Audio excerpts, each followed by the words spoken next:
Non, Madame Panot, Il est possible.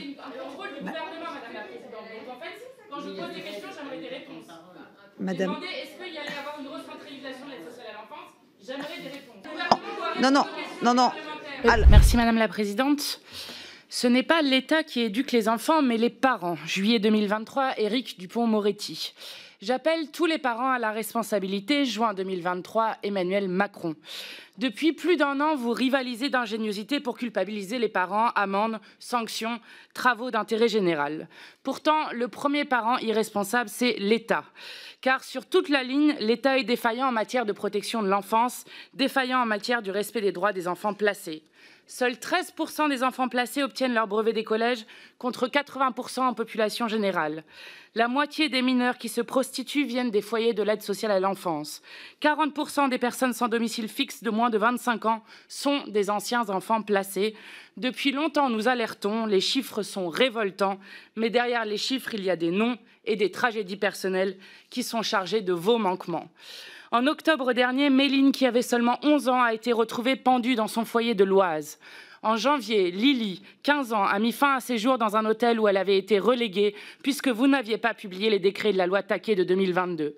En février, Myriam, 14 ans, a été retrouvée morte après avoir fugué de son foyer en Seine-et-Marne. Aux listes macabres s'ajoutent des scandales devenus quotidiens. C'est par exemple Nadia, ancienne enfant placée dans le Nord, qui porte plainte pour torture et actes de barbarie contre l'aide sociale à l'enfance et sa famille d'accueil. C'est cette information judiciaire, ouverte pour violences aggravées sur mineurs, défaut de soins, travail forcé et conditions de travail indignes à la vie humaine dans la Creuse, et ce, de la part d'une structure qui utilisait le maraîchage comme soi-disant support pédagogique. Le premier parent irresponsable, c'est l'État.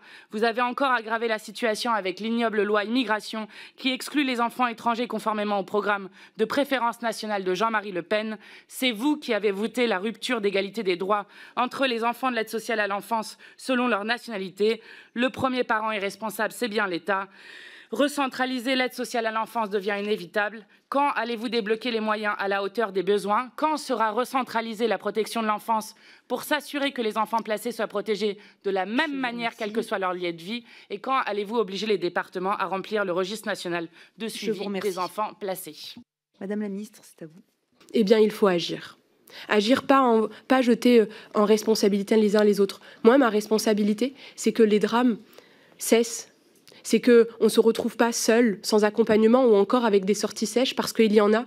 Et pour ça, nous avons une responsabilité collective, et je l'assume, collective, Madame la députée, parce qu'avec les présidents de département, avec les associations, eh bien, oui, il est possible d'apporter des réponses.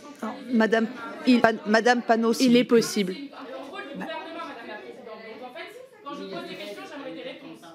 Madame. Est-ce qu'il y allait avoir une recentralisation de l'aide sociale à l'enfance?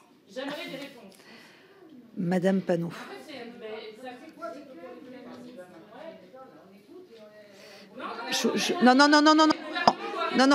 Non.